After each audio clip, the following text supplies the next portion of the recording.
Assalamualaikum, salam sejahtera, Om Swastiastu, Namo Buddhaya. Perkenalkan, nama saya Antonius Tukimin SPD, NIP 198010112005 021003, berasal dari SMA Negeri 1 Nangapino, Kabupaten Melawi, Provinsi Kalimantan Barat. Perkenalkan, pada kesempatan hari ini saya ingin melaksanakan pengimbasan kegiatan BIMTEK Semangat Guru seri kemampuan non-teknis dalam adaptasi teknologi.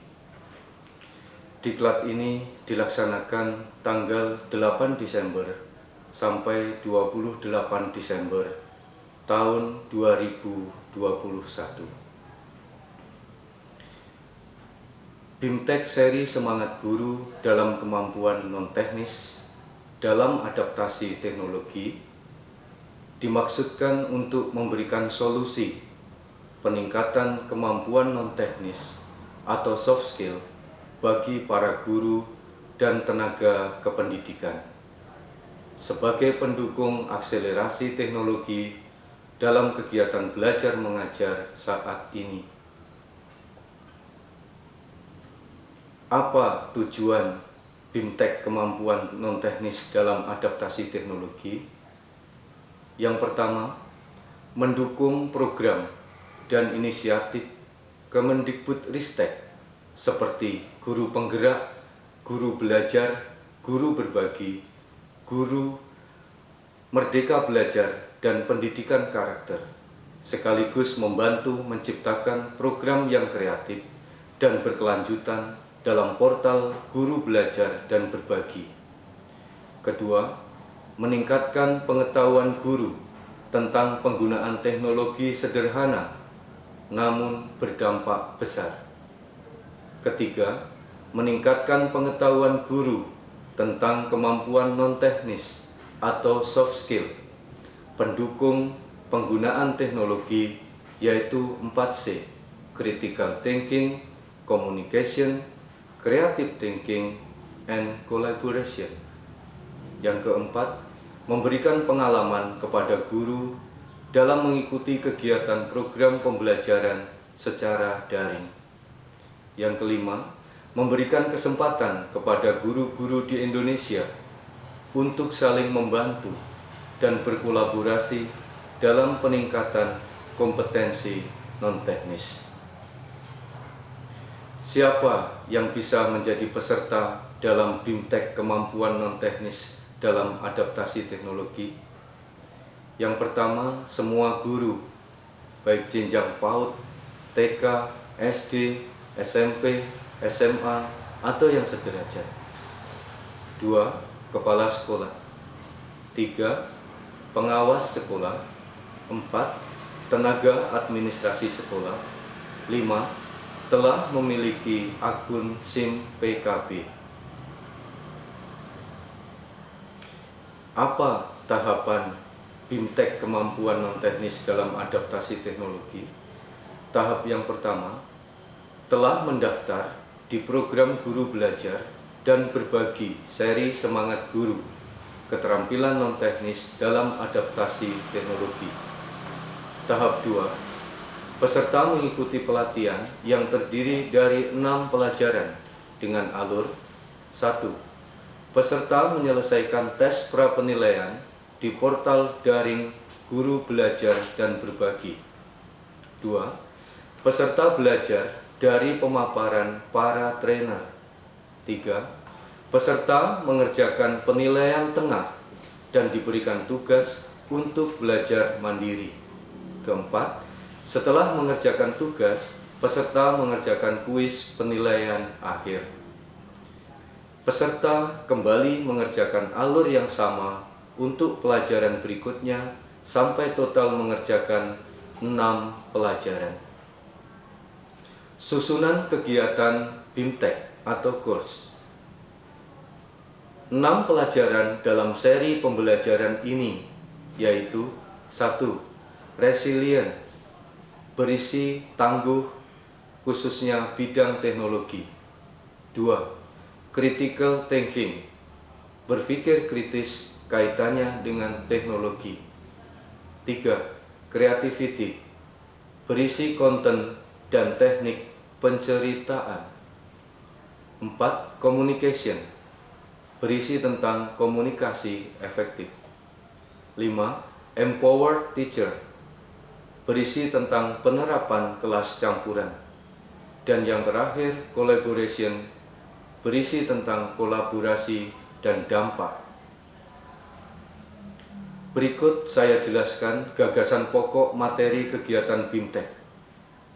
Yang pertama, apa itu resiliensi? Ilmuwan psikologi biasanya menggunakan istilah Lenting untuk menyepadankan kata resiliensi, yaitu kemampuan seseorang untuk bangkit setiap kali mengalami desakan mundur atau bahkan kegagalan. Pada era sekarang ini, kita melihat jelas betapa melimpah ruahnya potensi teknologi dalam meningkatkan pembelajaran. Namun, perjalanan menjadi pembelajar untuk mencapai tingkat-tingkat manfaat teknologi tersebut cukup panjang. Dalam maraton pembelajaran ini, kadang kita akan unggul, kadang ketinggalan. Disinilah Bapak Ibu perlu menjadi resilient. Gunakan setiap momen keunggulan sebagai tenaga untuk semakin melaju dan menyadari bahwa setiap momen ketinggalan adalah wajar dan kita perlu mengatur tenaga untuk mengejar. Yang kedua, apa itu berpikir kritis? Kata berpikir kritis sudah menjadi kosakata harian kita. Dunia pendidikan menuntut guru mampu menumbuhkan berpikir kritis pada murid-murid mereka, bukan hanya sebagai kemampuan, tetapi sebagai keterampilan. Namun demikian, banyak dari kita yang tidak sadar apa sebetulnya berpikir kritis. Criticalthinking.org mendefinisikan berpikir kritis sebagai proses berpikir, observasi, refleksi, menalar yang disiplin, mahir, dan aktif dalam membuat konsep dari menerapkan, menganalisis, mensintesis, atau mengevaluasi informasi. Yang ketiga, apa itu kemampuan bercerita? Adalah kesanggupan atau kekuatan yang dimiliki oleh individu untuk menyampaikan gagasan atau ide secara lisan maupun tulisan yang mengisahkan tentang perbuatan, pengalaman, atau kejadian. Apa itu konten?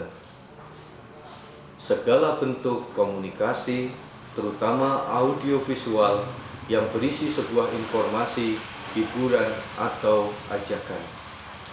Yang keempat, apa itu komunikasi efektif? Komunikasi yang efektif adalah proses pertukaran ide, pemikiran, pengetahuan, dan informasi yang disajikan dengan cara yang paling dipahami oleh penerima sehingga tujuan atau niat dapat terpenuhi dengan sebaik mungkin. Dalam keadaan pandemi di mana manusia tidak dapat bertemu, dibutuhkan sebuah metode komunikasi yang sesuai sehingga interaksi antar dan hubungan baik tetap dapat terjalin dengan adanya komunikasi yang efektif. Disinilah teknologi berperan sebagai perangkat yang menghubungkan interaksi sosial. Komunikasi yang efektif mencakup keterampilan seperti komunikasi verbal dan komunikasi nonverbal, mendengarkan dengan penuh perhatian, kemampuan untuk memahami dan mengendalikan emosi dan mengelola stres. Keterampilan ini perlu dikembangkan dan diasah.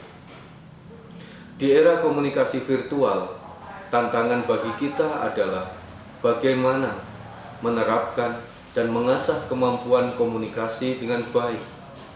ketika harus selalu siap beralih metode komunikasi, baik secara virtual maupun secara langsung. Yang kelima, apa itu metode belajar campuran?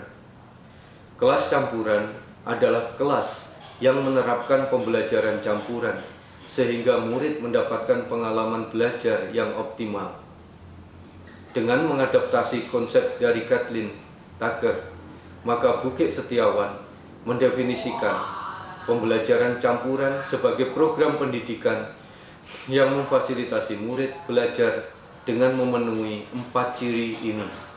Yang pertama, setidaknya mengikuti pembelajaran asinkron yang memungkinkan murid merdeka mengatur waktu, tempat, alur, dan tempo belajarnya. 2. Setidaknya mengikuti pembelajaran sinkron dengan pendampingan guru pada suatu waktu dengan moda belajar tertentu. 3. Menghubungkan beragam modalitas program atau mata pelajaran menjadi suatu pengalaman belajar terintegrasi. 4.